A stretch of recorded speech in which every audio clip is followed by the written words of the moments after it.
अस्सलाम वालेकुम dear students. I hope so कि आप लोग सब ठीक होंगे। हमने कल लास्ट क्लास में पढ़ा था कि हमने एसेट की डिस्पोजल कैसे करना है और फुल ईयर मेथड ऑफ हमने पढ़ा था कि फुल ईयर मेथड पॉलिसी जो है वो कैसे अप्लाई करनी है और प्रोपोर्शनेट डेप्रिसिएशन पॉलिसी कैसे अप्लाई करनी है। ठीक है। आज हम ये जो बुक है उसके रिव्यू क्वेश्चंस करेंगे। अब रिव्यू क्वेश्चंस आपके सामने मैंने स्क्रीन शेयर की है, स्क्रीन पे आपको नजर आ रहे होंगे। ठीक है। अब देखें रिव्यू क्वेश्चन में क्वेश्चन नंबर 1 देखें, क्वेश्चन नंबर 9.1। क्वेश्चन नंबर 9.1 में आप देखें उसमें क्या उसने रिक्वायरमेंट क्या है उस क्वेश्चन की रिक्वायरमेंट है 9.1 में calculate the total depreciation of the each machine of the for the 2 years, ठीक, ending 30th June 2015 and 30th June 2016 under each of the two methods। यानी कि आपने दोनों मेथड्स यूज करने हैं। रिवैल्यूएशन और दूसरा सॉरी मेथड जो है स्ट्रेट लाइन मेथड भी यूज करना है, रिड्यूसिंग बैलेंस मेथड भी यूज करना है और आपने डेप्रिसिएशन कैलकुलेट करनी है। अच्छा, इसमें देखें हम डाटा पढ़ते हैं, ऊपर से हम उसमें डाटा गैदर करते हैं, फिर हम इसकी कैलकुलेशन करेंगे। उसने कहा Tom Kelly started a new business on 1 July 2004। अब देखें बिजनेस स्टार्ट होने की डेट आप अंडरलाइन कर लेंगे। ठीक है कि बिजनेस कब स्टार्ट हुआ है। आपका जो अकाउंटिंग पीरियड है वो फिर क्या होगा ये आपको पता होना चाहिए। इसके क्वेश्चन में डेप्रिसिएशन के क्वेश्चन में अकाउंटिंग पीरियड जो आपका बनता है वो 1 जुलाई से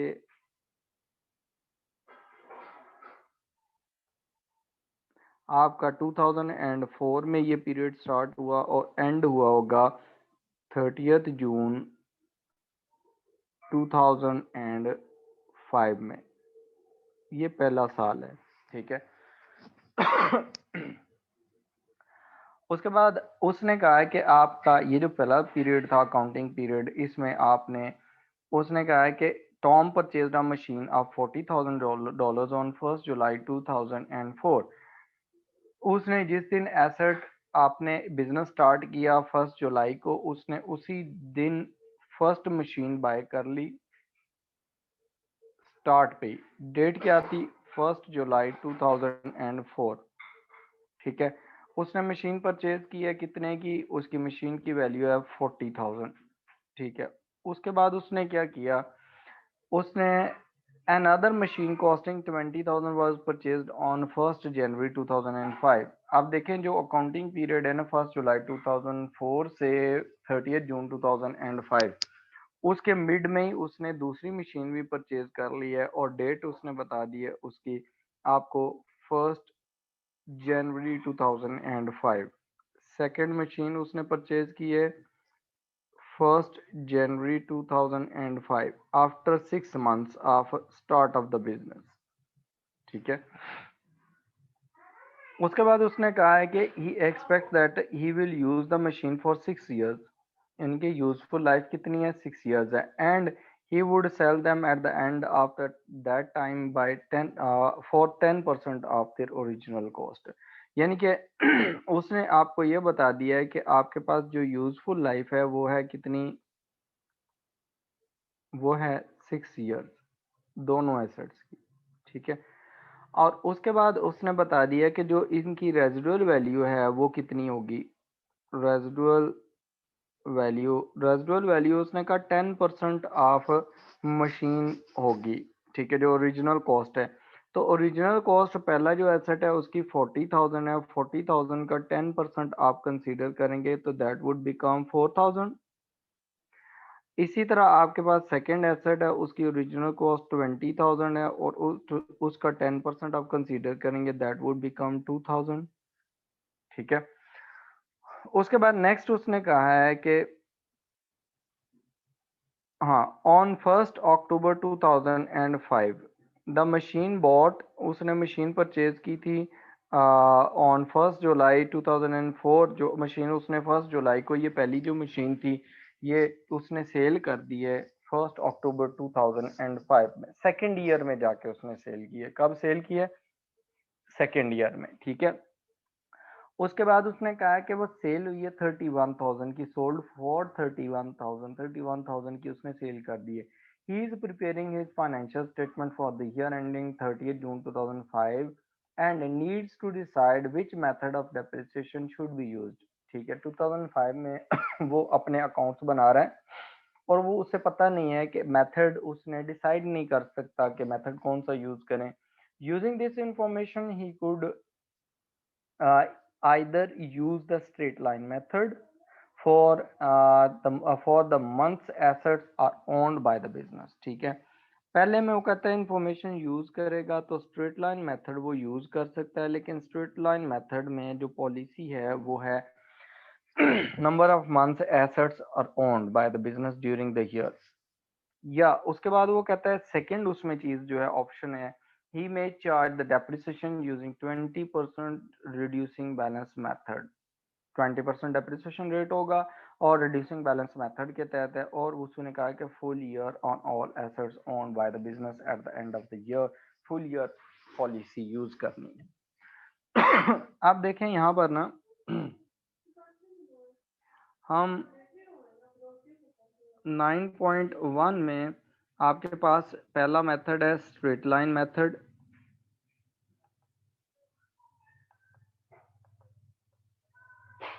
पहली ये चीज ये है आपके पास, प्लस प्रोपोर्शनेट पॉलिसी।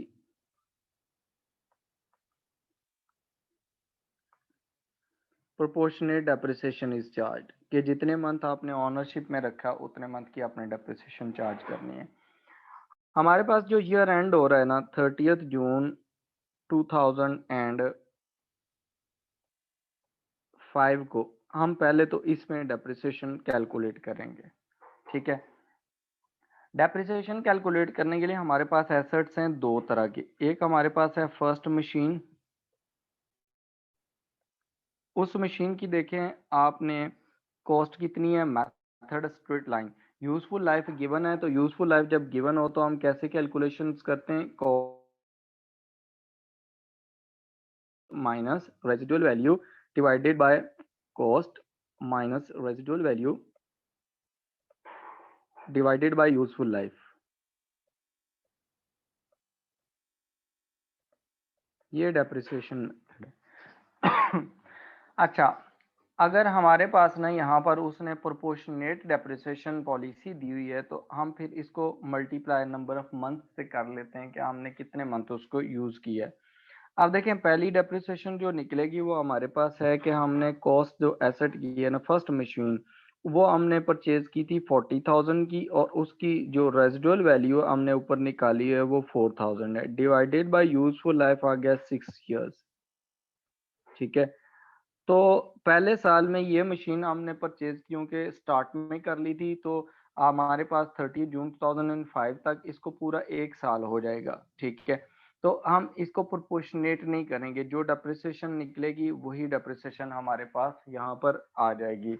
अब डेप्रिसिएशन कैलकुलेट करें कितना है, 40,000 माइनस 4,000 आपका ये 36,000 डेप्रिशिएबल अमाउंट आ जाएगी। 36,000 को आप यूजफुल लाइफ पे डिवाइड कर देंगे तो यूजफुल लाइफ कितनी गिवन है क्वेश्चन में, दैट इज द 6 इयर्स। ठीक है, तो आपके पास ये डेप्रिसिएशन आ जाएगी 6,000 पर एनम, ये मशीन ए की आ जाएगी फर्स्ट मशीन की। जो आपने सेकंड मशीन ली है उसकी डेप्रिसिएशन मेथड स्ट्रेट लाइन ही लगेगा, लेकिन जो पॉलिसी है वो है आपके पास कौन सी, प्रोपोर्शनेट। ठीक है, तो इसमें देखें सेकंड मशीन जो है उसकी कॉस्ट है 20,000 और उसके रेजिडुअल वैल्यू हमने ऊपर कैलकुलेट की हुई है वो 2,000। यूजफुल लाइफ गिवन है 6 इयर्स की, उस पे हम डिवाइड कर देंगे इसको, तो हमारे पास एनुअल डेप्रिसिएशन आ जाएगी। अब देखें ये एसेट हमने परचेज किया था 1 जनवरी 2005 को। ठीक है, 1 जनवरी 2005 से 30 जून 2005 तक हमारे पास इस डेट तक कितने मंथ ये एसेट हमारी ओनरशिप में रहा कंपनी की, वो रहा है हमारे पास जो जनवरी complete month, Feb, March, April, May and June, 6 months रहा है। तो हम क्या करेंगे, इसको 6/12 कर देंगे कि एनुअल डेप्रिसिएशन जितनी आएगी 12 मंथ्स की, और उसको हम उसमें से 6 मंथ्स की डेप्रिसिएशन निकाल लेंगे। तो ये हमारे पास डेप्रिसिएशन आ जाएगी। यहाँ पर कितनी डेप्रिसिएशन है हमारे पास से ये निकलेगी, आप 18,000 डेप्रिशिएबल अमाउंट है, डिवाइडेड बाय आप 6 करेंगे तो आपके पास 3,000 जो है वो डेप्रिसिएशन निकल आएगी पर एनम। लेकिन उसमें से आपने क्या करना है, डेप्रिसिएशन लेनी है कितने मंथ्स की, 6 मंथ्स की। तो 6 मंथ्स की डेप्रिसिएशन बनेगी आपकी 1500 सेकेंड मशीन पे, ठीक है। और अगर टोटल डेप्रिसिएशन निकालेंगे, total depreciation charge on 30th जून 2005, वो आपके पास आ जाएगा 7500, ठीक है। ये है first method, straight line method plus proportionate.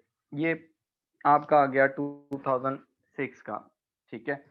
और 2000 अगर आप 7 में जाते हैं सेकेंड ईयर में, उसके बाद नेक्स्ट जो आपका 30th जून 2006 में जो ईयर एंड होगा, उसमें आप डेप्रिसिएशन कैसे कैलकुलेट करेंगे वो देखें। आपके पास दोनों मशीन्स पड़ी हैं, फर्स्ट भी और सेकंड भी। जो फर्स्ट मशीन है उसके लिए जो डेप्रिसिएशन आप कितने मंथ में बाद आपने उसको सेल कर दिया था, देखेंगे क्वेश्चन में गिवन है कि आपके पास ना जो हमारे पास फोर्थ लाइन है ना क्वेश्चन में, उसमें देखें, उसने कहा on 1 October 2005 the machine bought on 1 July 2004 was sold for 31,000। आपने वो मशीन कब सेल कर दी, आपने मशीन सेल कर दी 1 अक्टूबर 2005 में। आपने ये जो सेकेंड ईयर स्टार्ट हुआ है आपका काउंटिंग पीरियड, वो 1 जुलाई से 1 जुलाई 2005 से स्टार्ट होता है और वो 30 जून 2006 में एंड होगा। अब इस पे डेप्रिसिएशन सेकेंड टाइम जब आप चार्ज करेंगे तो डेप्रिसिएशन कैसे चार्ज होगी, मशीन फर्स्ट पे 40,000 की मशीन थी, 4,000 उसमें से रेजिडुअल वैल्यू थी, डिवाइडेड बाय 6 करेंगे तो ये आपके पास पूरे साल की डेप्रिसिएशन आ जाएगी।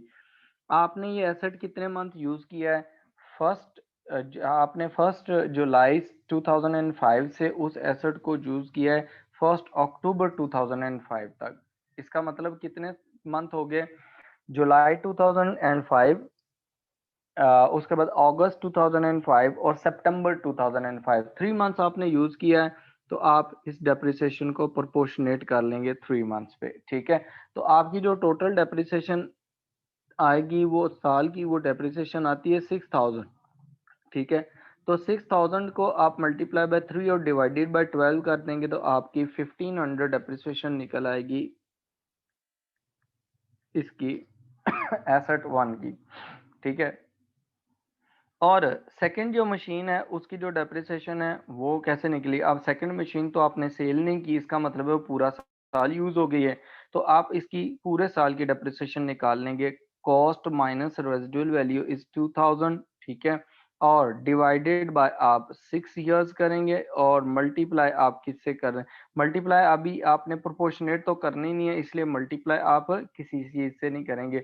तो आपके पास जो डेप्रिसिएशन है वो पूरे साल की यहाँ पर आ जाएगी 3,000।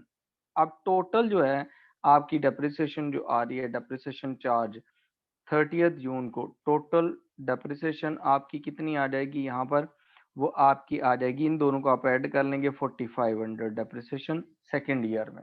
ठीक है, ये कौन सा मेथड था? ये हमारे पास मेथड है स्ट्रेट लाइन मेथड। उसके बाद हम डेप्रिसिएशन करते हैं रिड्यूसिंग बैलेंस मेथड से। उसने कहा कि आपने क्या करना है, रिड्यूसिंग बैलेंस मेथड यूज करना है। सेकंड, रिड्यूसिंग बैलेंस मेथड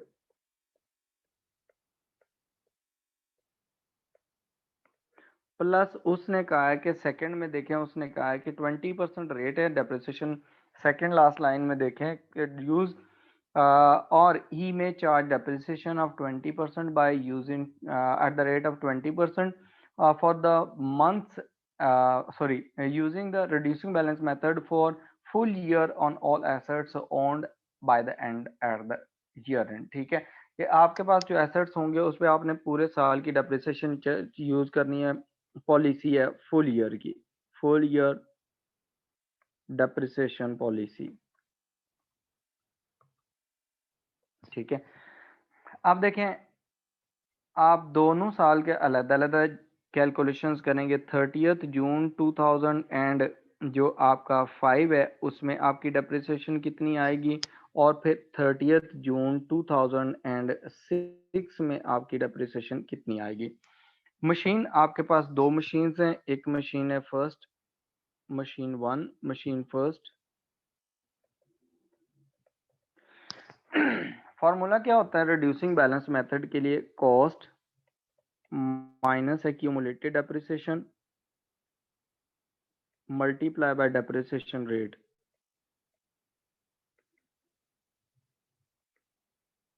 ठीक है, आपके पास मशीन जो है फर्स्ट मशीन जो है उसकी देखें, आपके पास जो कॉस्ट है वो है 40,000 की, और रेजिडुअल वैल्यू इररेलेवेंट होती है जब हम रिड्यूसिंग बैलेंस मेथड यूज करते हैं, उसको आप इग्नोर कर देंगे। पहले साल कोई डेप्रिसिएशन चार्ज नहीं हुई इस एसेट पे। ठीक है, तो आपके पास ये कितना आ जाएगा? 40,000। ठीक है, इसका आप कितने परसेंट कंसीडर करेंगे? 20% कंसीडर करेंगे। ये मशीन क्योंकि 1 जुलाई 2004 में आपने परचेज की थी, तो 30 जून 2005 तक उसमें एक साल गुजर गया पूरा, तो इसकी डेप्रिसिएशन जो है वो आप पूरे साल की चार्ज करेंगे। वैसे भी फुल ईयर मेथड है, जो एसेट आपके पास एट द एंड आ गया उसकी आपने पूरे साल की डेप्रिसिएशन चार्ज कर देनी है। Depreciation would be 8,000। ठीक है, डेप्रिसिएशन कितनी हो जाएगी? 8,000 की डेप्रिसिएशन हो जाएगी यहाँ पर। अच्छा, उसके बाद देखें जो सेकंड मशीन है वो भी आपके पास, चूंकि पूरा साल आपने यूज तो नहीं की, आपने mid of the year purchase किए, लेकिन eight the end of the year 30 June 2005 वो आपके पास है, तो उसकी कॉस्ट कितनी है? 20,000। उसकी उससे पहले कोई डेप्रिसिएशन नहीं हुई थी, जीरो क्यूमुलेटेड डेप्रिसिएशन, और 20% उसकी कंसीडर करेंगे डेप्रिसिएशन, दैट वुड बिकम 4,000, और टोटल आपका बन जाएगा, टोटल डेप्रिसिएशन दोनों एसेट्स की बन जाएगी आपकी 12,000। ठीक है, for the year ended 30 June 2005। फिर हम सेकेंड ईयर में जब जाएंगे तो उसमें आपके पास जो फर्स्ट मशीन एक है, ठीक है, first machine during the year आपने डिस्पोज ऑफ कर दी। कब डिस्पोज ऑफ की? ये देखें क्वेश्चन में आपको उसने डेट बताई ऑन 1 अक्टूबर, फोर्थ लाइन में, on 1 October 2005 the machine bought on 1 July 2004 was sold for 31,000। ठीक है, आपने वो सेल कर दिए 31,000 की, तो इसका मतलब है कि there will be no depreciation for first machine because आपके एट 30 जून 2006 को वो आपके पास है ही नहीं, डिस्पोज ऑफ होगी, no depreciation. But you are having the second machine, जो सेकेंड मशीन है वो आपके पास है। सेकेंड मशीन की डेप्रिसिएशन भी आपने चार्ज करनी है, फुल ईयर की डेप्रिसिएशन चार्ज करनी है, लेकिन फार्मूला कौन सा है? जो मेथड है वो है रिड्यूसिंग बैलेंस मेथड। 20,000 की आपका एसेट है और उससे पहले उसकी डेप्रिसिएशन हो चुकी है 4,000, वो आप माइनस कर लेंगे और रिमेनिंग पे आप नेट बुक वैल्यू पे 20% चार्ज करेंगे। नेट बुक वैल्यू आपकी बचती है 4,000 कॉस्ट है, माइनस क्यूमुलेटेड डेप्रिसिएशन उसकी आज से पहले डेप्रिसिएशन 4,000 हो चुकी है, मल्टीप्लाई बाय आप 20% करेंगे तो आपके पास 16,000 का 20% आपके पास डेप्रिसिएशन 3,200 की आ जाएगी। डेप्रिसिएशन एसेट मशीन 1 की कोई भी नहीं होगी, टोटल डेप्रिसिएशन जब आप निकालेंगे, ठीक है, तो टोटल डेप्रिसिएशन आपकी आ जाएगी 3,200 की। ठीक है, क्लियर है यहाँ तक? ये फर्स्ट क्वेश्चन था। अच्छा, जो सेकंड क्वेश्चन है उसमें देखें, सेकंड क्वेश्चन सिमिलर क्वेश्चन है, ये आपने करना है, दिस इज योर होमवर्क। ठीक है, उसमें देखें डाटा को रिक्वायरमेंट पहले देखें, रिक्वायरमेंट क्या है। रिक्वायरमेंट में अगर आप उसको देखें तो रिक्वायरमेंट में है, उसने क्या है, calculate the total depreciation for each vehicle for the 2 years ending 30th December 2002 and 31st December 2002 and 31st December 2003 under each of the methods. ठीक है, दोनों मेथड्स हैं, उसके मुताबिक आपने उसकी कैलकुलेशंस करनी है। Jimmy horn commenced a car rental business. ठीक है, उसने बिजनेस स्टार्ट किया है किस डेट को, 1 जनवरी 2002 को। Jimmy purchased vehicle of 40,000 on 1 जनवरी 2002। जिस डेट को बिजनेस स्टार्ट किया उसी दिन उसने एक व्हीकल परचेज किए कर लिए। ही बॉट अनदर व्हीकल, एक और व्हीकल उसने परचेज की है कॉस्टिंग 60,000 ऑन 30th September 2002। ठीक है, आफ्टर 9 मंथ्स परचेज की है ये। आपने 2002 में ये मशीन यूज होगी for 3 months, for October, November and December of 2002। On 1 May 2003 he sold the vehicle of for 29,500 which was bought on 1 January 2002। जो मशीन उसने 1 जनवरी को परचेज की थी वो उसने सेल कर दी। किस डेट को सेल कर दी है, 1 मई 2003 को। ठीक हो गया। अब उसने कहा Jimmy is in the process of preparing his income statement for the year ending 31st December 2002 and is not sure that which method of depreciation should be used out of a straight line or reducing balance method। इनमें से दोनों में से वो sure नहीं है कि कौन सा यूज करें। Gym Jimmy is considering use of the straight line method by charging depreciation of 15%। आप देखें उसने स्ट्रेट लाइन मेथड दिया हुआ, उसने कहा 15% आपने उस पर चार्ज करनी है। कहता for the period asset is being used by the business and other suggestion given by a friend of Jimmy who is in the same line of the business to depreciate vehicle at the rate of 25% of reducing balance method for the full year। ठीक है, on all the vehicles held at the by the business at the end of the year। अच्छा देखिए, अब method जो है ना, एक straight line method है और उसने कहा है कि उसमें आप प्रोपोर्शनेट मेथड यूज करेंगे। ठीक है, उसमें क्या करेंगे, प्रोपोर्शनेट, जितने मंथ आपने यूज किया एसेट उतने मंथ की डेप्रिसिएशन चार्ज करनी है। जबकि जो दूसरा रिड्यूसिंग बैलेंस मेथड है उसमें फुल ईयर पॉलिसी है कि आपने eight the end of the year अगर आपके पास एसेट आ गए हैं और लास्ट डेट को है तो पूरे साल की डेप्रिसिएशन चार्ज कर दें। जिस साल सेल होगा उस साल कोई डेप्रिसिएशन चार्ज नहीं होगी। ठीक है, ये सिमिलर क्वेश्चन है जो हमने ऊपर किया, उसी से मिलता जुलता क्वेश्चन है। ये आप करेंगे, दिस इज योर होमवर्क। ठीक है, ये जो क्वेश्चन हमने अभी किया क्वेश्चन नंबर 1, इसमें देखें अगर आपको कोई प्रॉब्लम आ रही है तो वो पहले बताएं, फिर हम आगे प्रोसीड करते हैं इसको अंडरस्टैंड करने में। If there is any problem you can ask.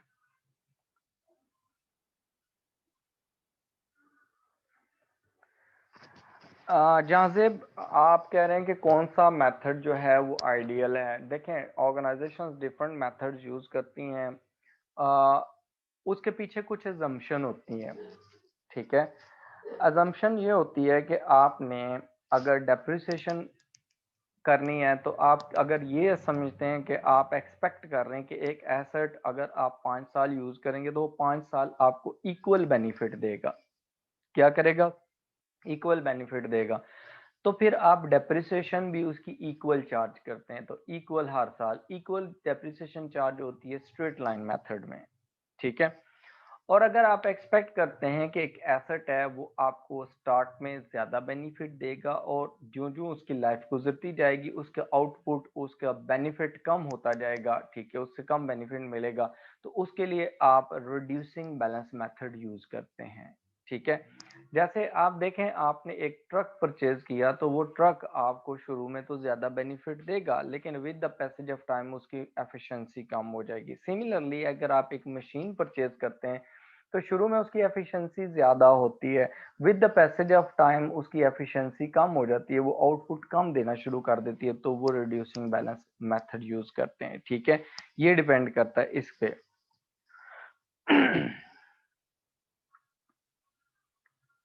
Rehab, okay good, आपने डेप्रिसिएशन कैलकुलेट की 5 की और 2006 की।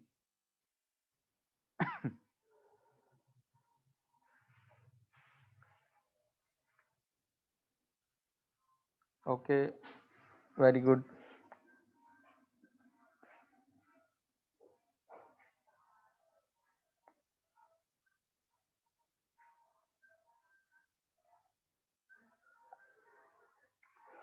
अच्छा, उसमें ये होगा, आप अब्बास आपने क्वेश्चन किया कि अगर ड्यूरिंग द मंथ आप परचेज कर लेते हैं तो डेप्रिसिएशन स्टार्ट होगी जिस मंथ में आपने परचेज किया है। अगर तो आपने मंथ के स्टार्ट में परचेज कर लिया तो पूरे मंथ की डेप्रिसिएशन चार्ज करेंगे, अगर मंथ के एंड पे परचेज किया तो अगले मंथ से आप डेप्रिसिएशन पीरियड स्टार्ट करेंगे। ठीक है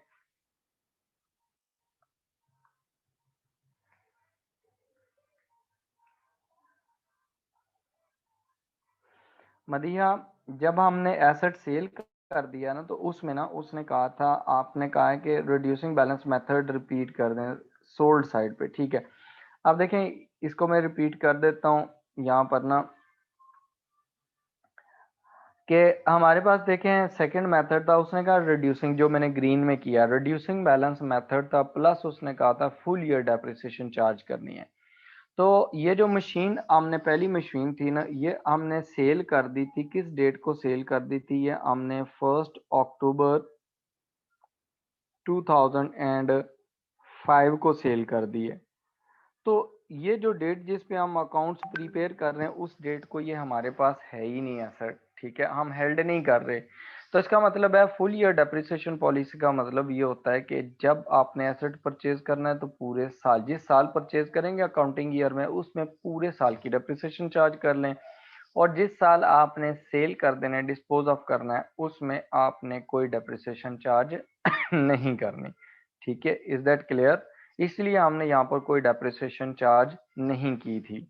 दूसरा जो एसेट था वो, क्योंकि हमारे पास मशीन, जो सेकंड मशीन थी वो हमारे पास ही थी, हमने उसको हेल्ड किया हुआ था, पूरा साल उसको यूज किया, उस पर पूरे साल की डेप्रिसिएशन हमने चार्ज कर ली है।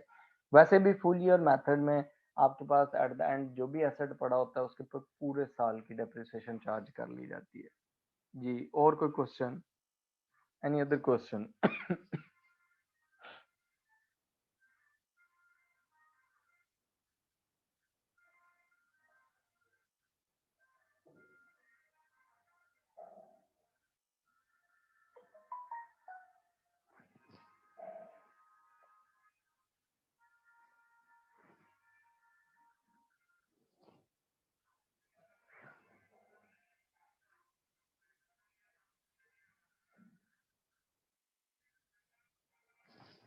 ठीक है, आप देखें कोई और क्वेश्चन?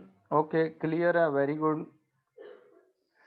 अच्छा देखें, सेकंड क्वेश्चन आप लोगों को मैंने समझा दिया, आप लोगों ने इसको करना है जैसे हमने क्वेश्चन नंबर 1 किया है, similar with the similar approach you will do the question. ठीक है, अब जो हमारे पास क्वेश्चन है ना नेक्स्ट है वो 9.3 है। ठीक है, next question we are having 9.3 question.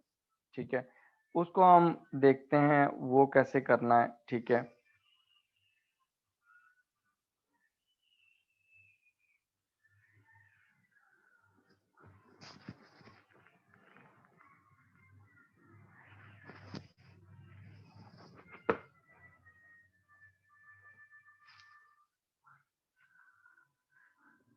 एक मिनट में आपको ना एक नई शीट को ओपन करके ना उस पर ये क्वेश्चन सेकंड करवाता हूँ, क्योंकि इसमें वो फिर बार बार चेंज करनी पड़ेगी शीट।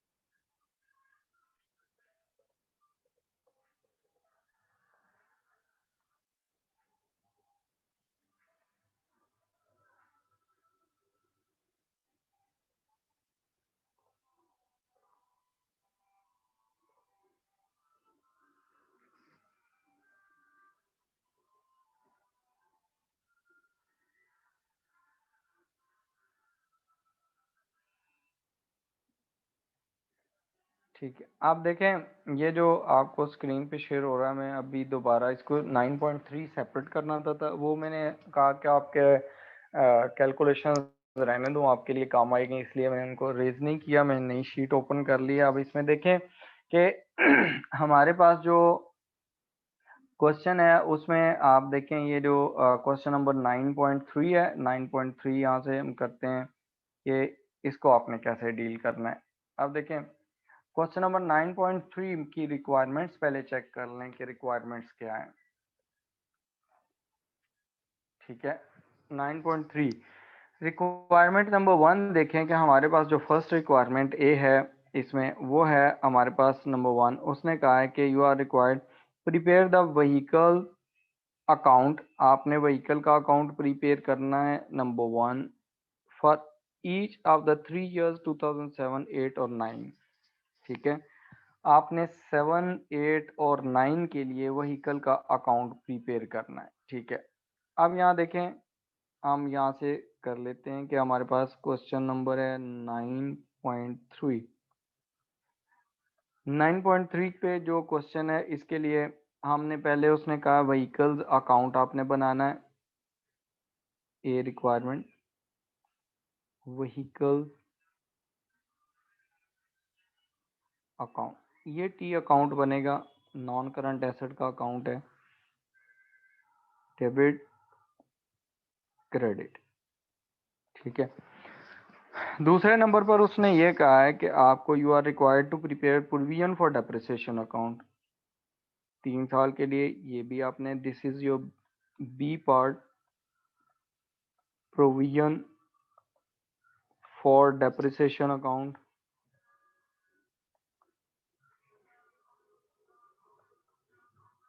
ठीक है, थर्ड उसने कहा है कि you are required to prepare disposal account C, requirement C, you are required to prepare disposal account. Disposal account आपने किसका बनाना है, व्हीकल का, व्हीकल डिस्पोजल अकाउंट भी आप इसे लिख सकते हैं।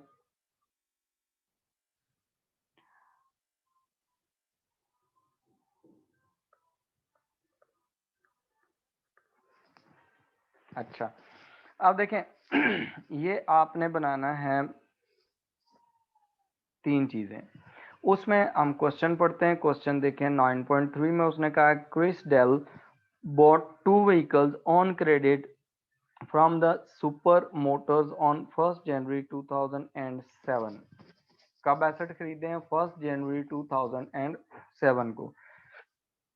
30,000 ईच, एक मशीन की प्राइस कितनी है, 30,000। देखें जब एसेट आप परचेज करते हैं तो आपके पास परचेज के टाइम एसेट के क्या जर्नल एंट्री होती है, आप व्हीकल्स अकाउंट डेबिट करेंगे।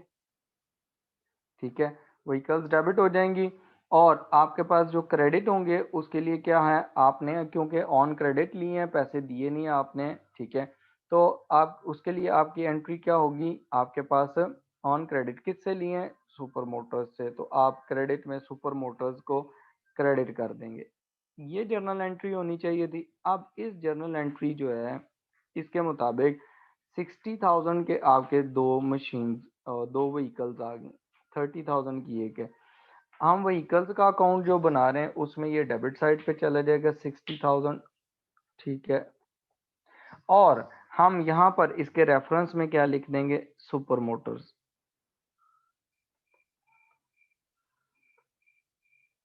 सुपर मोटर्स किस डेट को आपने परचेज किए हैं वो डेट आप लिख लें, आपने 1st January 2007 को परचेज किए हैं। उसके बाद देखें नेक्स्ट उसने कहा है कि ऑन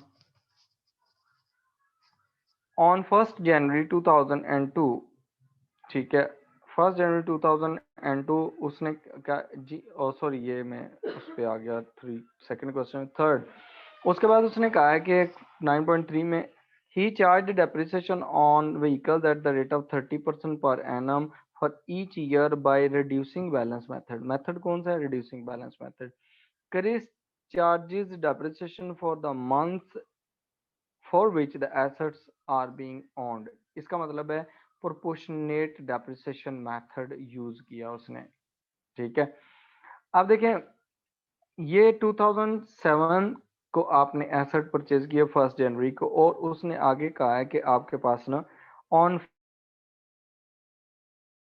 जो सेकेंड ईयर था उसके मिड में जाके उसने क्या किया, एक नई व्हीकल परचेज कर ली है 35,000 की, और उसने कैश के अगेंस्ट परचेज की। कहता है one of the vehicles bought on 1 January, कहता है जो 1 जनवरी को व्हीकल्स परचेज की थी ना, उनमें से एक उसने क्या कर दी, सेल कर दी 14,000 की कैश पे 30 जून 2009 में।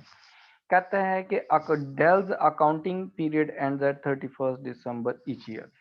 अब देखें, आप पहले तो इनकी डेप्रिसिएशन वगैरह कैलकुलेट कर लें कि डेप्रिसिएशन इनकी कैसे कैसे आपने कैलकुलेशंस करनी है। आपके पास जो व्हीकल्स है ना वो कितनी है, पहला तो मेथड है आपका रिड्यूसिंग बैलेंस मेथड, और सेकंड जो चीज आपके पास उसमें गिवन है वो उसने कहा है कि प्लस प्रोपोर्शनेट मेथड है, प्रोपोर्शनेट पॉलिसी है, ठीक है। अब आप जब इसकी कैलकुलेशंस करेंगे तो आपने कैलकुलेशंस में क्या करना है,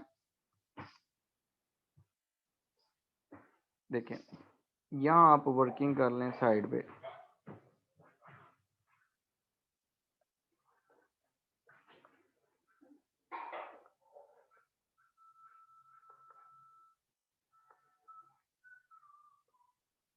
आपने जो एसेट परचेज किया हुआ है वो कब कब परचेज किया हुआ है, आपने एसेट परचेज किया, आपने पहली डेप्रिसिएशन निकालनी है 2000 एंड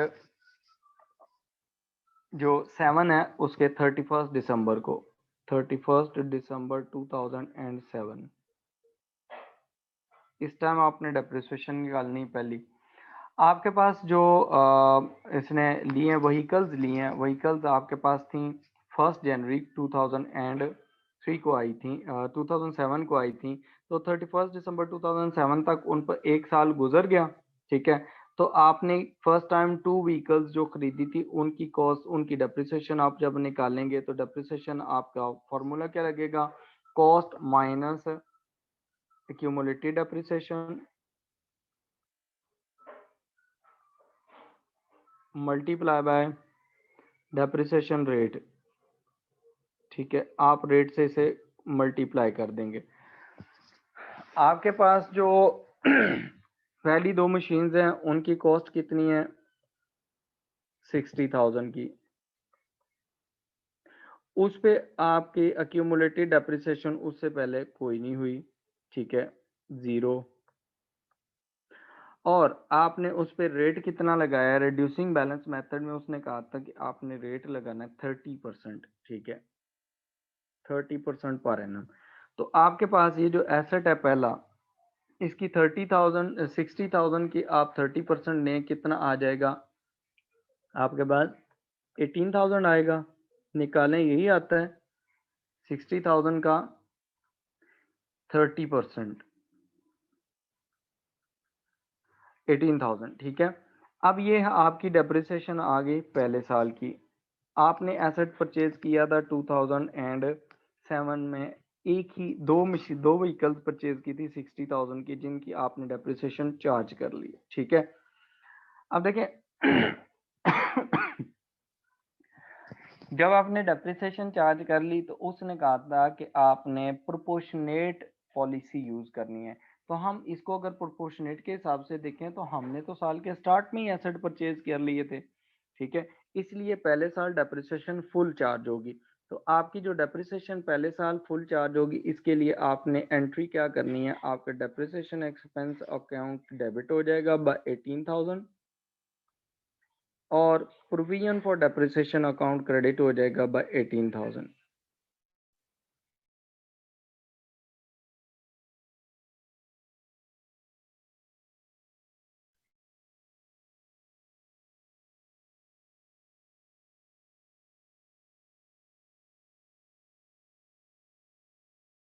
इसलिए करवा रहा हूँ ताकि आपको लेजर्स क्लियर हो। लेजर्स कैसे, डेप्रिसिएशन के अकाउंट क्रेडिट हो रहा है, कितनी अमाउंट से हो रहा है, 18,000 से, ठीक है।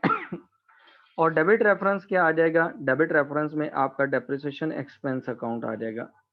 किस डेट को आएगा, ये आपका आएगा 31 दिसंबर 2007 को। ठीक हो गया।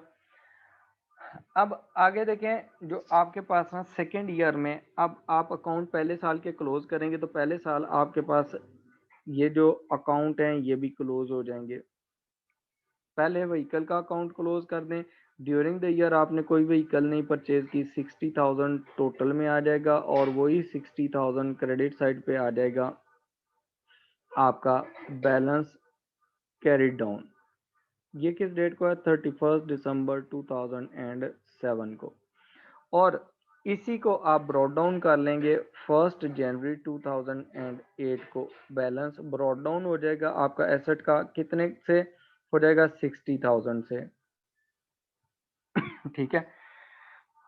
प्रोविजन फॉर डेप्रिसिएशन का अकाउंट क्लोज करेंगे तो आपके पास इसमें credit side is greater than debit side, तो क्रेडिट साइड का टोटल दोनों साइड पे आ जाएगा और डेबिट साइड पे इस पर बैलेंसिंग फिगर आ जाएगा, बैलेंस कैरी डाउन।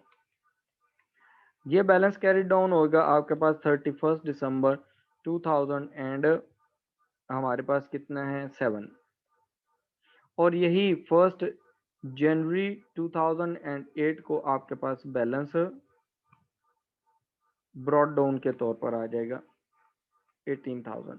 डिस्पोजल के अकाउंट में इस साल कुछ नहीं आएगा क्योंकि उस साल तो आपने सेल ही नहीं किया। अब जो फॉलोइंग ईयर आया है ना, उसमें उसने क्या करना है, 2008 में जो आपका ईयर सेकंड जो स्टार्ट हुआ है ना, वो आपका ईयर स्टार्ट हुआ है कहाँ से? 1 जनवरी 2008 से लेकर 31 दिसंबर 2008 तक।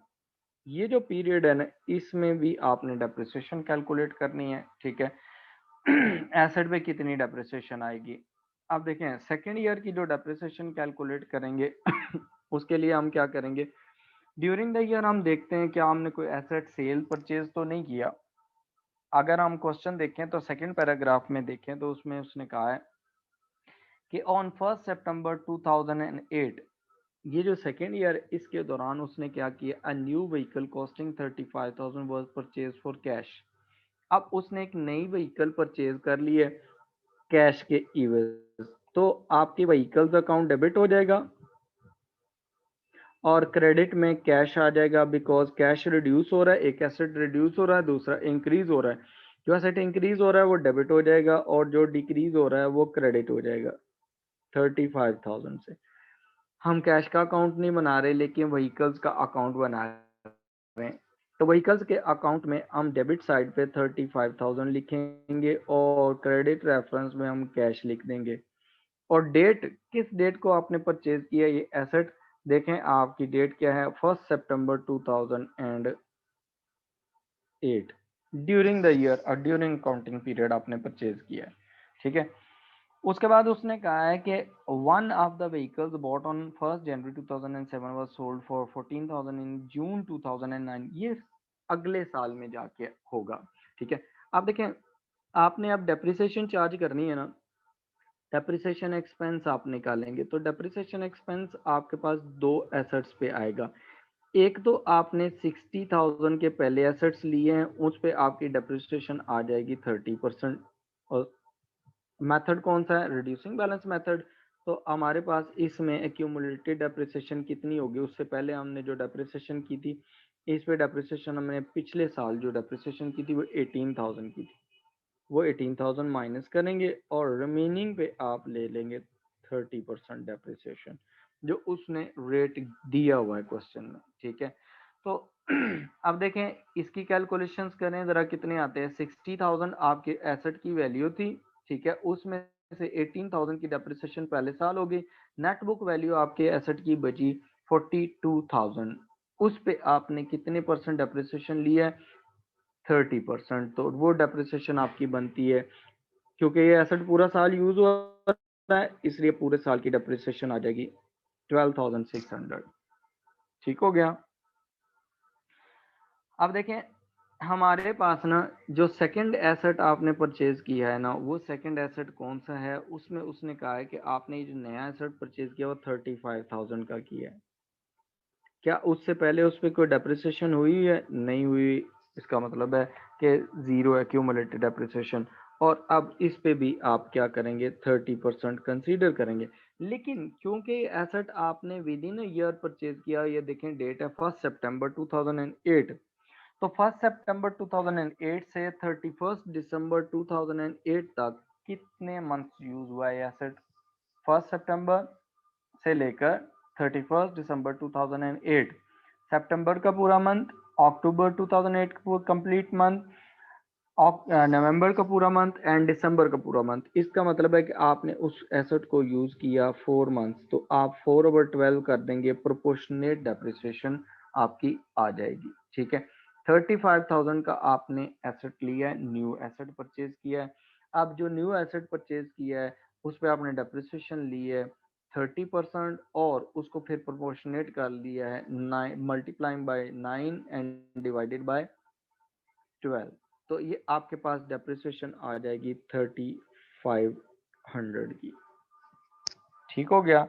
आपकी टोटल डेप्रिसिएशन कितनी आ गई, दोनों एसेट्स की डेप्रिसिएशन आपने मिला के डेप्रिसिएशन अगर लिखनी है तो आप टोटल भी लिख सकते हैं, दोनों की डेप्रिसिएशन आप ऐड अप कर लें, 12,600 डेप्रिसिएशन है पुराने एसेट्स की, व्हीकल्स की, और न्यू व्हीकल्स की 3500, तो टोटल 16,100 की आपकी डेप्रिसिएशन हुई, डेप्रिसिएशन एक्सपेंस फॉर 2015 सॉरी 2008। अब देखें इसके लिए जर्नल एंट्री जब डेप्रिसिएशन होती है क्या होती है, डेप्रिसिएशन एक्सपेंस अकाउंट डेबिट, ठीक है, और क्रेडिट में आपके आ जाती है प्रोविजन फॉर डेप्रिसिएशन। ठीक है, तो डेप्रिसिएशन आपके पास जो आई है उसमें आप देखें कि आपके पास डेप्रिसिएशन कितनी आ रही है, टोटल 16,100 की। हम प्रोविजन फॉर डेप्रिसिएशन का अकाउंट बना रहे हैं, हमने डेप्रिसिएशन एक्सपेंस का अकाउंट नहीं बनाया, तो हम इसका डाटा ही खाली पुट करेंगे। तो 16,000 हमारे पास और 100 ये हमारे पास क्या है, प्रोविजन क्रेडिट हो रही है। डेबिट रेफरेंस क्या है, डेप्रिसिएशन एक्सपेंस। ठीक है, किस डेट को, 31 दिसंबर 2008 को। अब आपने क्या करना है, आपके पास ना यहाँ पर एसेट ये अकाउंट क्लोज हो जाएंगे एसेट्स के। जब आप एसेट के अकाउंट क्लोज करेंगे, देखें सबसे पहले तो आप व्हीकल्स का अकाउंट क्लोज कर लें।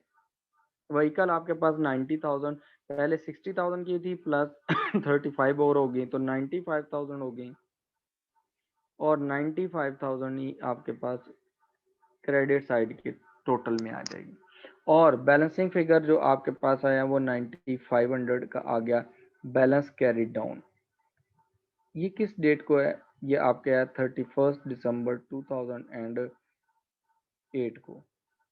अब यही बैलेंस आप ब्रॉड डाउन ले आएंगे ऑन 1 जनवरी 2009 को, उसने तीसरे साल के अकाउंट्स भी आपसे मांगे। ठीक है, this would be balance brought down, balance brought down will be 95,000 for vehicles account। ठीक है, इसी तरह आप प्रोविजन फॉर डेप्रिसिएशन का अकाउंट भी क्लोज कर देंगे सेकेंड ईयर में। ठीक है, तो आपकी क्रेडिट साइड आपकी बड़ी आ रही है, कितनी अमाउंट आ रही है आपकी, 34,100।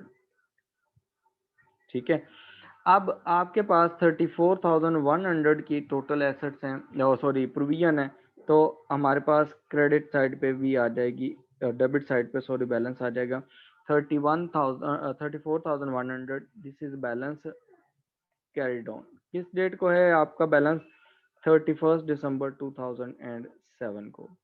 यही बैलेंस आप क्या करेंगे, अगले दफा ब्रॉड डाउन हो जाएगा ऑन 1 जनवरी 2009 को। बैलेंस ब्रॉड डाउन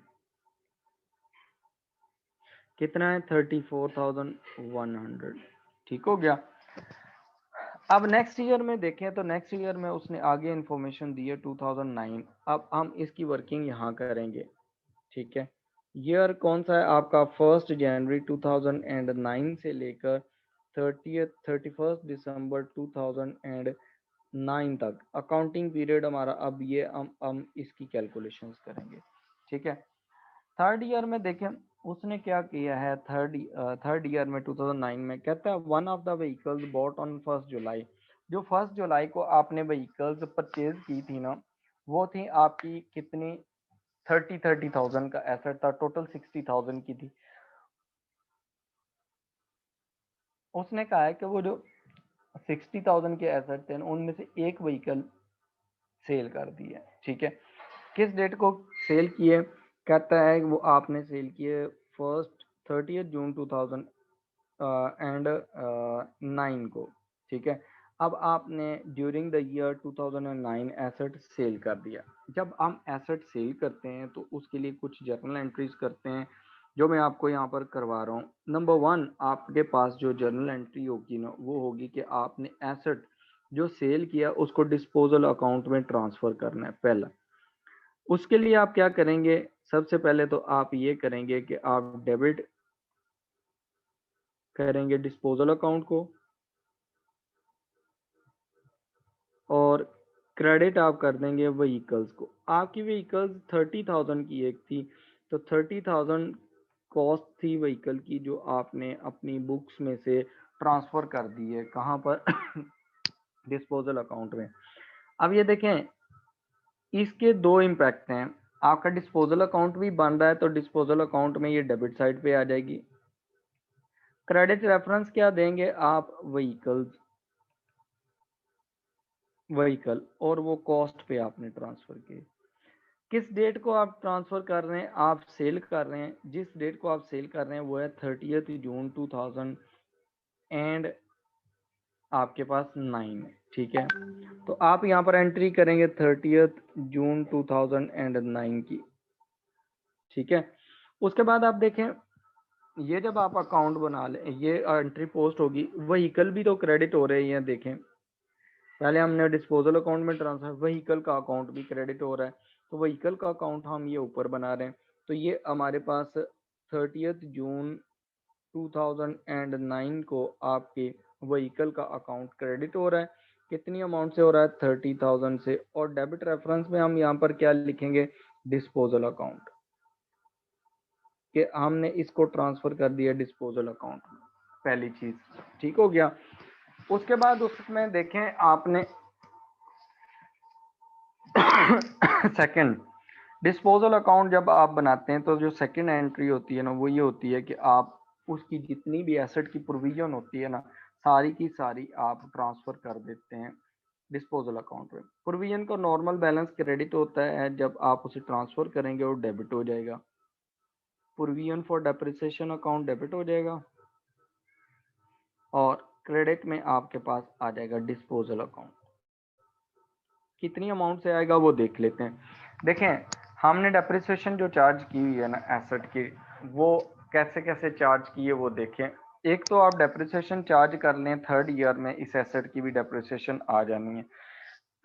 जो हमने डेप्रिसिएशन पहले 2 साल चार्ज की है ना, क्यूमुलेटेड डेप्रिसिएशन, ये जो हमारे पास आई हुई है 34,100, ठीक है। ये हमारी डेप्रिसिएशन थी एसेट की पुरानी जितनी हुई है। इस साल की डेप्रिसिएशन जो है अभी हमने इस एसेट की भी निकालनी है और दूसरे एसेट की भी निकालनी है। पहले तो वो डेप्रिसिएशन निकाल के इसमें ट्रीट कर लेते हैं ताकि आपको इसको समझने में आसानी हो जाए। अब यहाँ देखें, डेप्रिसिएशन एक्सपेंस निकाल रहे हैं हम यहाँ पर इस साल के लिए।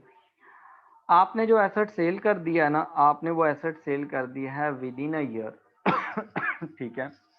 आपके पास जो एसेट था वो था आपके पास कितने का, उसकी कॉस्ट थी 60,000 की, उसकी कॉस्ट थी टोटल। जो पुराने आपके पास एसेट पड़े हैं, जो व्हीकल परचेज किया उसको भी हम देखते हैं, वो उसको भी हम देखते हैं, उसकी डेप्रिसिएशन हमने निकालनी है, ठीक है।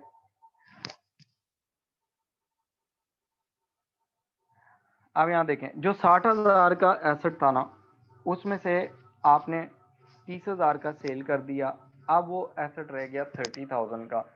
इसका मतलब है 30,000 का जो एसेट है वो आपने विद इन ईयर सेल का 6 महीने यूज किया, 30 जून 2009 तक यूज किया, और 30,000 का एसेट आपने पूरा साल यूज किया, ठीक है।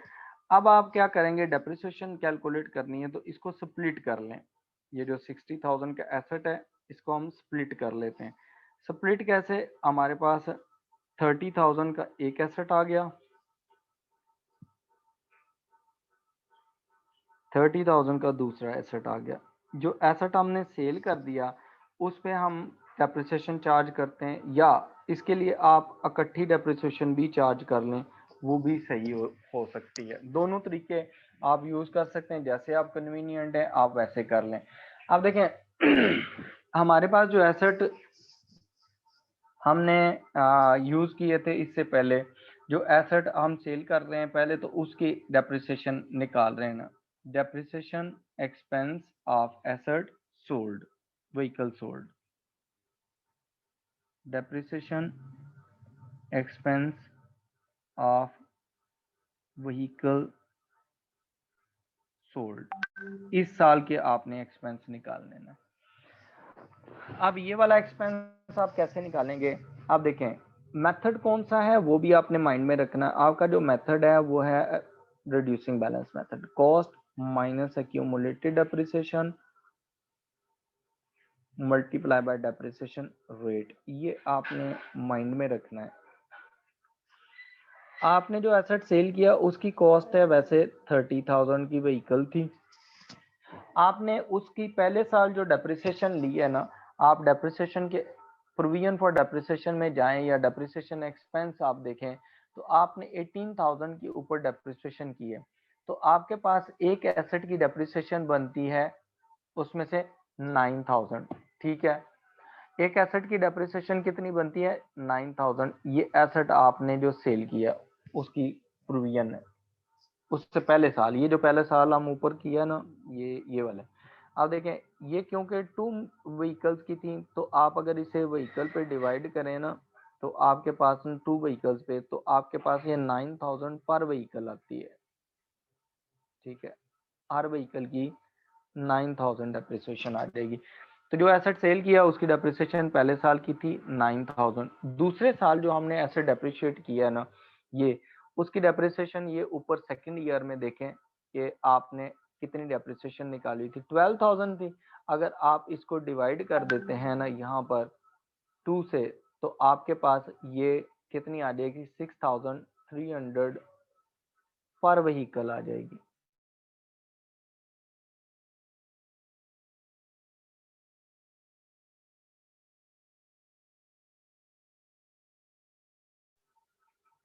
ठीक है,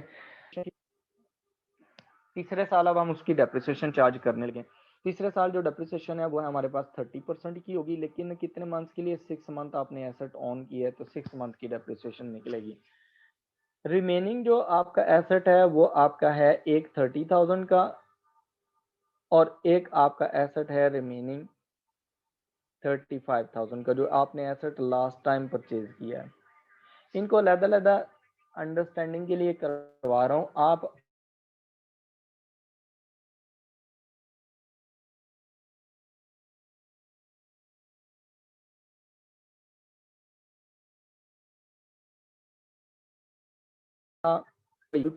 ठीक, और उसकी डेप्रिसिएशन आप लेंगे 30 हिसाब से, वो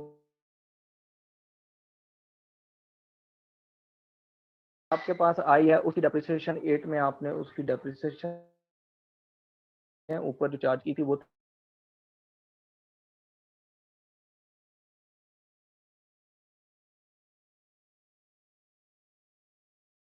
तो आप उसमें से 35 साल यूज किया है।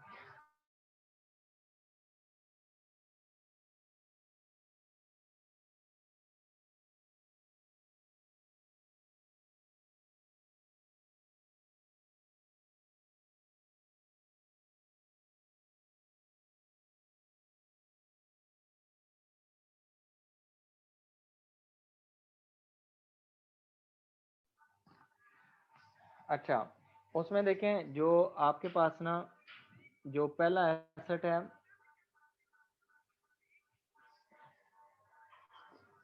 हेलो,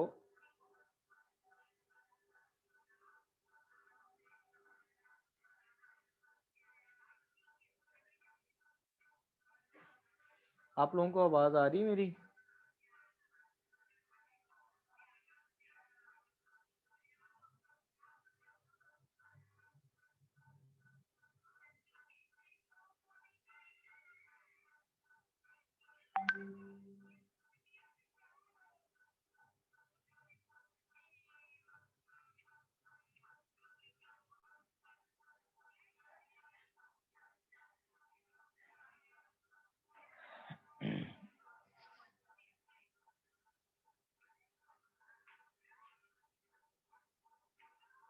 मैं आपको दोबारा स्क्रीन शेयर करता हूँ, 1 मिनट।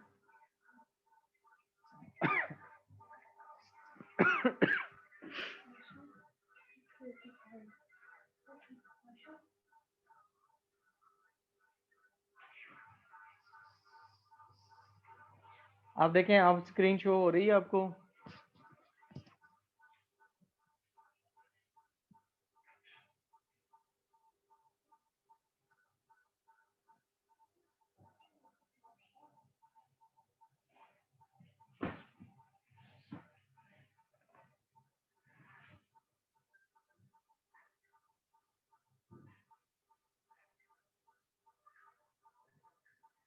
देखें, दोबारा मैंने शेयर किया अभी ना स्क्रीन, आप देखें उसमें स्क्रीन शेयर हो रही है कि नहीं हो रही?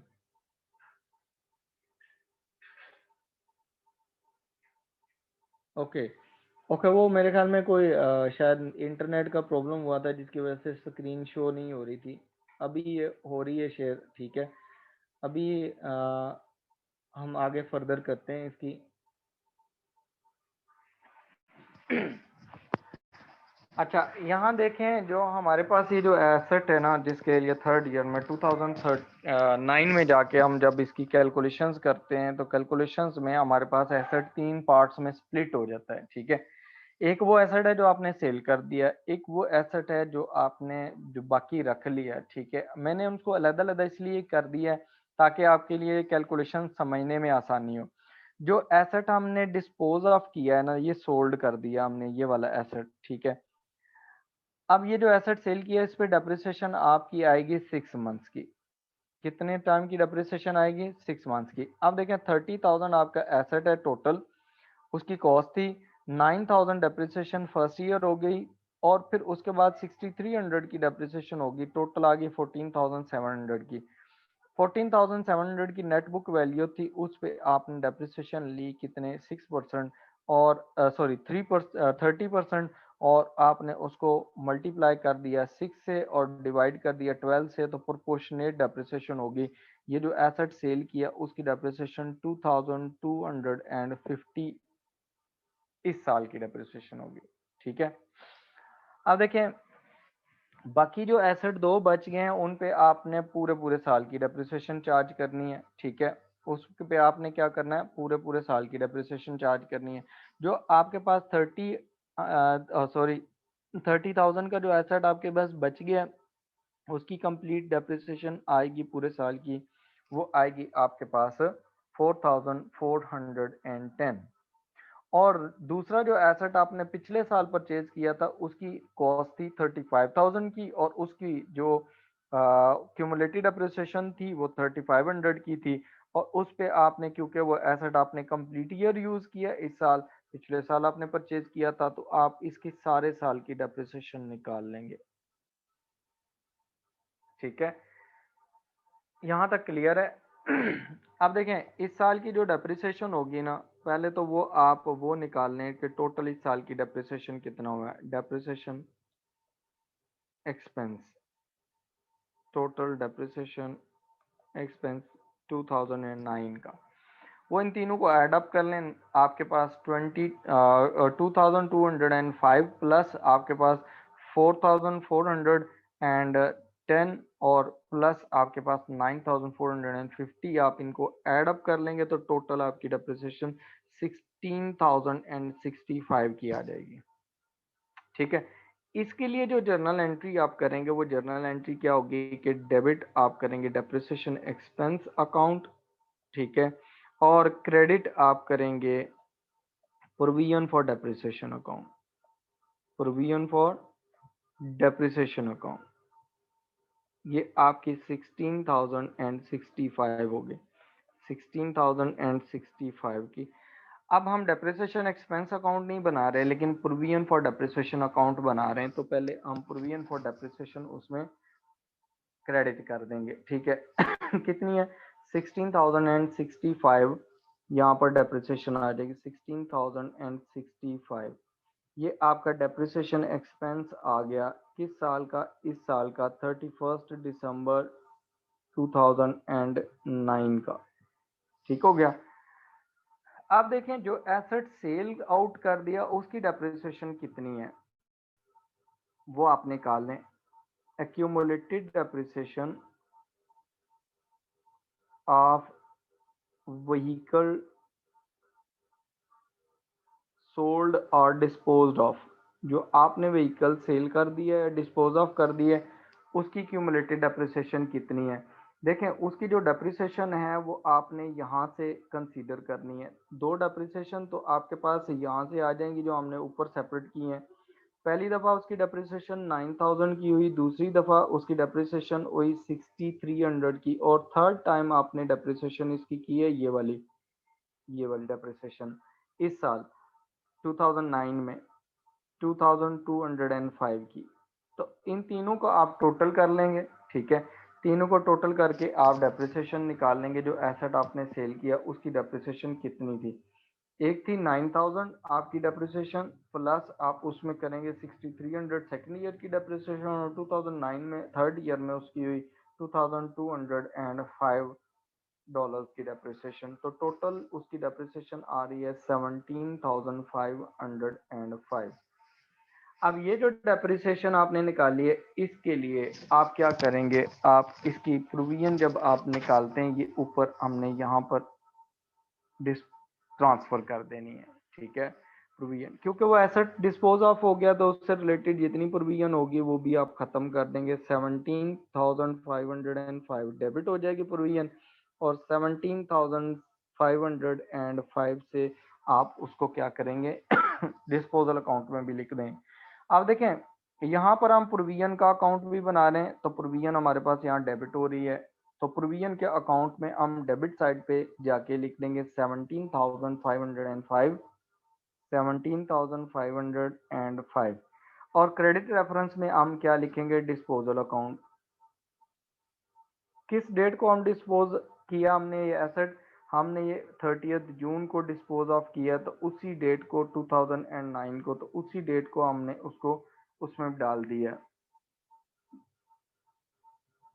ठीक है। आप देखें यहाँ पर ना जब हम आते हैं डिस्पोजल अकाउंट उसी में डाल दी, आप देखें डिस्पोजल अकाउंट भी क्रेडिट हो रहा है, ठीक है। तो डिस्पोजल अकाउंट की क्रेडिट साइड पे हम अमाउंट डालेंगे 17,505, ठीक है। और डेबिट रेफरेंस में क्या देंगे, प्रोविजन फॉर डेप्रिसिएशन, कि हमारा जो एसेट हमने सेल किया उसकी प्रोविजन आ गई है। किस डेट को आपने ये ट्रांसफ़र किया है, ये आपकी 30 जून 2009 को ये ट्रांसफ़र हो गया इस अकाउंट में। अब हम इसको क्या कर देंगे, डिस्पोजल अकाउंट यहाँ आ गया। अब देखें थर्ड जो एंट्री होती है डिस्पोजल की, वो आपकी एंट्री होती है थर्ड वाली, वो होती है आपने जो अमाउंट रिसीव की है। क्वेश्चन में देखें उसने कहा है कि जो आपने एसेट सेल किया है ना वो कैश के अगेंस्ट किया है। किसके अगेंस्ट किया है, कैश के अगेंस्ट। जब आप कैश के अगेंस्ट सेल कर रहे हैं तो कैश आप डेबिट कर देते हैं, ठीक है। और क्रेडिट में आप क्या करेंगे, डिस्पोजल अकाउंट। डिस्पोजल अकाउंट क्यों क्रेडिट कर रहे हैं, उसकी वजह यह है कि आपने क्या किया है, आपने जो अमाउंट यहाँ पर आपने सारे एसेट और उसकी क्यूमुलेटिव डेप्रिसिएशन वो आपने ट्रांसफर कर दी है, वो आपने ट्रांसफर कर दिया, ठीक है। वो कहाँ ट्रांसफर कर दिया आपने, डिस्पोजल अकाउंट में, तो फिर डिस्पोजल अकाउंट को ही आप यूज करेंगे। अब ये जो एसेट है आपने वो कितने में ट्रांसफर किया है, देखें क्या वैल्यू दी हुई है, कहता है वो आपने 14,000 का सेल किया 30 जून 2009 को। तो आप यहाँ पर जो जर्नल एंट्री है इसमें अमाउंट डेबिट आपके पास 14,000 आएगी और क्रेडिट भी 14,000 आएगी। अब क्योंकि हम डिस्पोजल अकाउंट बना रहे हैं, कैश का अकाउंट नहीं बना रहे, तो डिस्पोजल अकाउंट में ये 14,000 क्रेडिट साइड पे चली जाएगी, 14,000, ठीक है। यहाँ तक अगर आपको कोई क्वेश्चन है तो आप जरा इसे पढ़ें और मुझसे पूछें कोई क्वेश्चन अगर आपको नहीं समझ आ रहा तो, यहाँ तक कोई चीज़ समझ नहीं आई तो।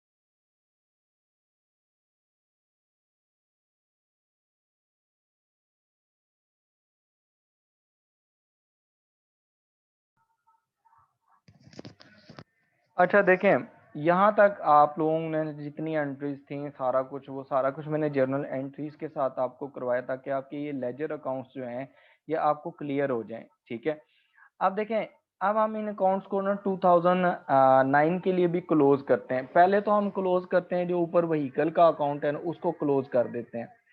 जो व्हीकल का अकाउंट है उसमें देखें हमारे पास ना एसेट था 95,000 का टोटल एसेट, डेबिट साइड पे वैल्यू आ रही है, और उसमें से हमने 30,000 का सेल कर दिया है। ठीक है, तो जो बैलेंसिंग फिगर आएगा वो हमारे पास आता है 65,000 का। ठीक है, ये हमारे पास क्या है, this is balance carried down. ये हमारे पास बैलेंस कैरिड डाउन होगा कि हमारे पास एसेट का क्लोजिंग बैलेंस है, किस डेट को है, ये हमारे पास बैलेंस 31 दिसंबर 2009 को। ठीक हो गया। इसी तरह जो आपके पास एसेट दूसरा अकाउंट है ना प्रोविजन वाला, उसको भी क्लोज करेंगे। इस अकाउंट को क्लोज करते हैं तो क्रेडिट साइड हमारे पास ग्रेटर आ रही है। उसमें देखें क्रेडिट साइड पे हमारे पास हमारे पास 34,100 का बैलेंस है, और प्लस हमने उसमें ऐड की थी इस साल की डेप्रिसिएशन 34,100 प्लस हम उसमें करेंगे 16,065। तो टोटल हमारे पास इसमें क्रेडिट साइड पे आ जाएगा 50,165। ये हमारे पास टोटल आ जाएगा 165।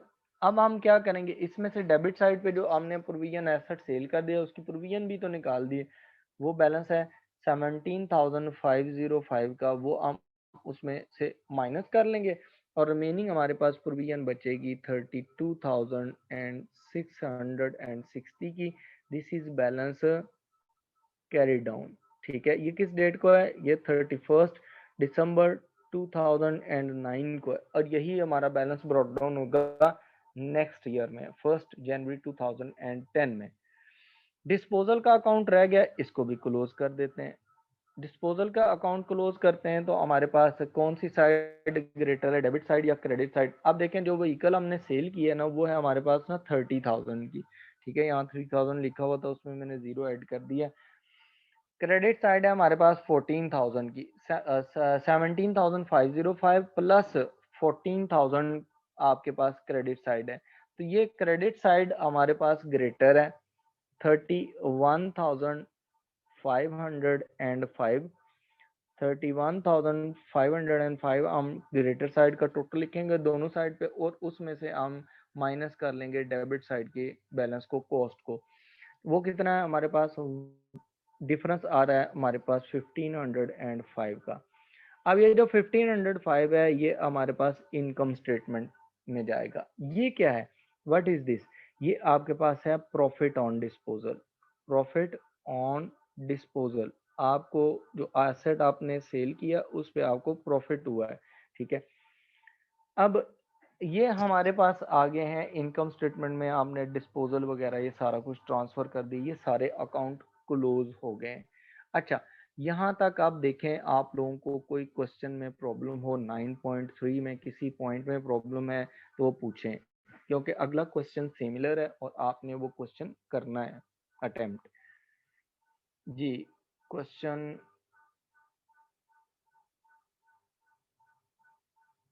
स्क्रीन अब तो ठीक थी, उसके बाद मैंने उसको रिज्वाइन कर लिया था, ठीक कर लिया था। ओके। मुस्कान, ये जो डिस्पोजल अकाउंट है उसमें लेफ्ट हैंड साइड पे जो डेबिट साइड है उस पर 3,000 नहीं था, वो 30,000 था। वो क्योंकि पेन वो लिखते हुए ना समटाइम अरेज हो जाता है, वो बटन प्रेस हो जाता है इसका। ठीक है, उस वजह से।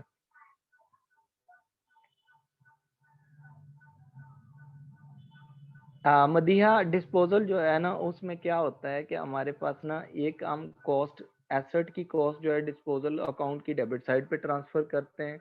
वो 30,000 थी, वो हमने ट्रांसफर कर दी, और फिर उससे रिलेटेड जो हमारी क्यूमुलेटेड डेप्रिसिएशन होती है वो डेबिट साइड पे ट्रांसफर हो जाती है डिस्पोजल अकाउंट में। वो मैंने जर्नल एंट्रीज के थ्रू करके बताया था। ठीक है, और ये जो हमारे पास आ रहा है ना, ये हमने कैश लिया हुआ है डिस्पोजल अकाउंट में, ये हमने कैश लिया हुआ है 14,000 डिस्पोजल अकाउंट में। ठीक है, तो रिमेनिंग कैश जो होगा, कैश भी हम डिस्पोजल अकाउंट की क्रेडिट साइड पे डाल देंगे और जो डिफरेंस आएगा वो प्रॉफिट या लॉस होगा। ठीक है, उसमें 3 एंट्रीज होती हैं डिस्पोजल में।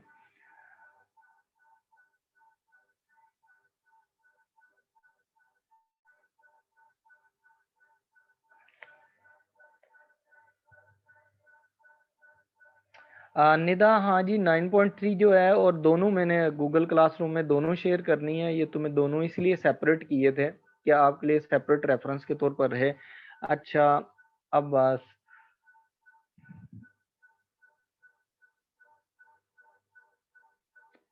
अच्छा अबास, डिस्पोजल अगर आप कर रहे हैं ना, डिफरेंट टाइम्स पे कर रहे हैं, दो एसेट डिस्पोज ऑफ कर रहे हैं, तो वो दो एसेट अगर डिफरेंट हैं, पहली बात है, अगर फॉर एग्जांपल आप फर्नीचर डिस्पोज ऑफ कर रहे हैं और साथ में आप कोई व्हीकल डिस्पोज ऑफ कर रहे हैं, तो उनके लिए अलग अलग अकाउंट एग्जामिनर मांग सकता है। ठीक है, उसके लिए सेपरेट अकाउंट होते हैं।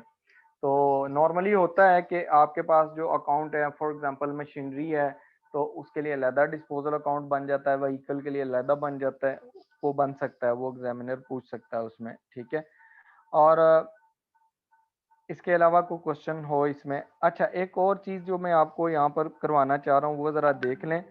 ये जो हमारे पास डिस्पोजल अकाउंट है ना, एट द एंड जो हम कर रहे होते हैं, इसकी भी एंट्री होती है।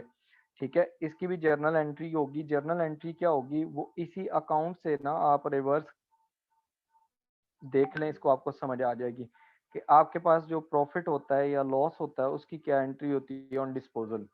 ठीक है, ये भी आपको पेपर में आता है और ये भी वो एमसीक्यूज में पूछ लेता है ऑप्शंस देके कि क्या जर्नल एंट्री होगी। अब देखें, आपका ये अकाउंट कौन सा है जो डेबिट हो रहा है, जिसकी डेबिट साइड पे अमाउंट आ रही है ये 1550। ये आपका डिस्पोजल अकाउंट है। ये कौन सा है? Disposal account. तो इसका मतलब है कि डिस्पोजल अकाउंट आपका डेबिट हो गया। कितने से डेबिट हुआ? 1505 से। और क्रेडिट में क्या आ जाएगा? क्रेडिट में आपकी इनकम स्टेटमेंट आ जाएगी। ठीक है, कि इनकम स्टेटमेंट में आप इसको as an other income treat कर लेंगे। ठीक है।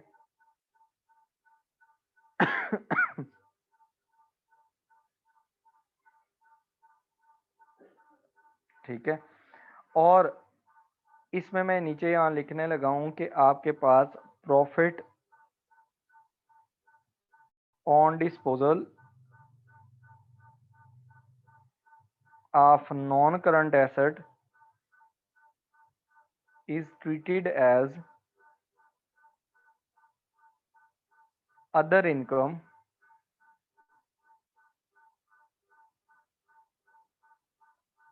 इन इनकम स्टेटमेंट। हमने इनकम स्टेटमेंट पढ़ी थी, उसमें हमने जो बेसिक लेवल पे पढ़ी थी उसमें एक अदर इनकम्स की ऑप्शन होती थी, ग्रॉस प्रॉफिट के बाद अदर इनकम्स होती थी। ठीक है, तो वो जो अदर इनकम्स आ रही होती थी उसमें ये ट्रीट हो जाएगी। ठीक है, उसके बाद अगर आपको लॉस होता है, ठीक है, लॉस ऑन डिस्पोजल, जो एंट्री होगी ना वो रिवर्स होगी ऊपर वाले की। उसमें क्या होगा कि आपके पास डेबिट में इनकम स्टेटमेंट आ जाएगी और क्रेडिट में आपके पास डिस्पोजल अकाउंट आ जाएगा। ठीक है, अगर लॉस होता है तो रिवर्स होती है ऊपर वाले से एंट्री। तो उसमें क्या होता है कि लॉस ऑन डिस्पोजल जो होता है, loss on disposal is treated as expense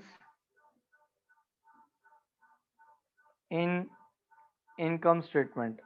ठीक है, इनकम स्टेटमेंट में एक्सपेंस ट्रीट करेंगे। यहाँ तक समझ आ गई है? यहाँ तक देखें, कोई क्वेश्चन है तो बताएं। कल हम इसके एमसीक्यूज करेंगे। ठीक है, एमसीक्यूज करने के बाद हम आगे चलेंगे फर्दर।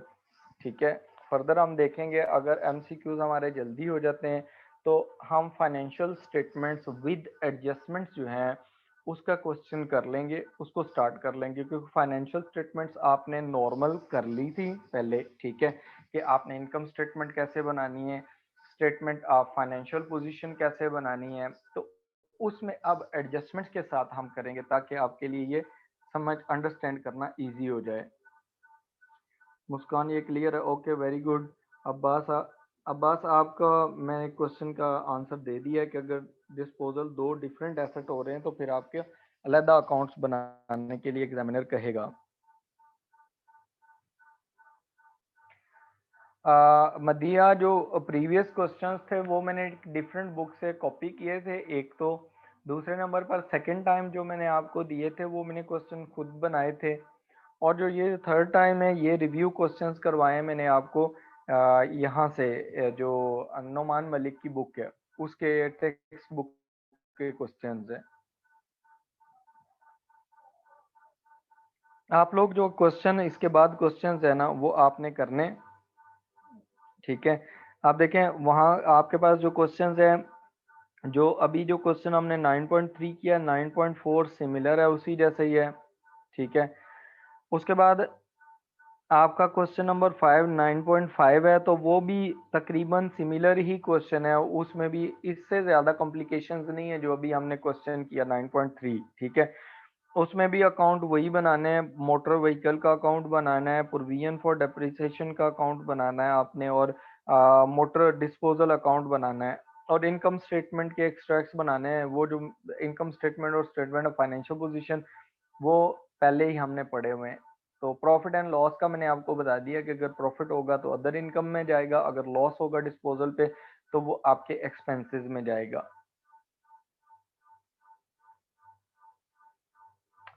अब्बास, आप मुझे ईमेल कर दें मेरे ईमेल एड्रेस पे, तो मैं आपको ऐड कर दूंगा गूगल क्लासरूम में।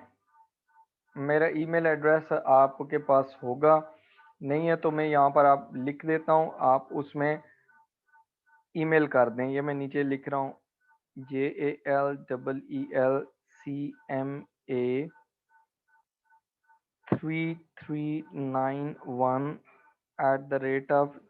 @gmail.com, ठीक है। आप इस पे मुझे अपना ईमेल कर दें अपना नाम लिख के ना, ठीक है, तो मैं आपको ऐड कर लेता हूँ गूगल क्लासरूम में। ओके, आज के लिए इतना काफ़ी है। आप लोगों ने ये जो अगले क्वेश्चंस हैं ये क्वेश्चंस ट्राई करने हैं, ठीक है। तो जो क्वेश्चंस नहीं होंगे वो हम कल करते हैं, ठीक है। आप लोग इसको ट्राई करें और इसको क्वेश्चंस आप सॉल्व करें, इंशाल्लाह वो आपसे क्वेश्चन अब हो जाएंगे, ठीक है। तो बाकी क्वेश्चंस जो हैं वो हम कल डिस्कस कर लेंगे इसमें, अगर आपको कोई प्रॉब्लम आती है तो। ओके, तब तक के लिए अल्लाह हाफिज़।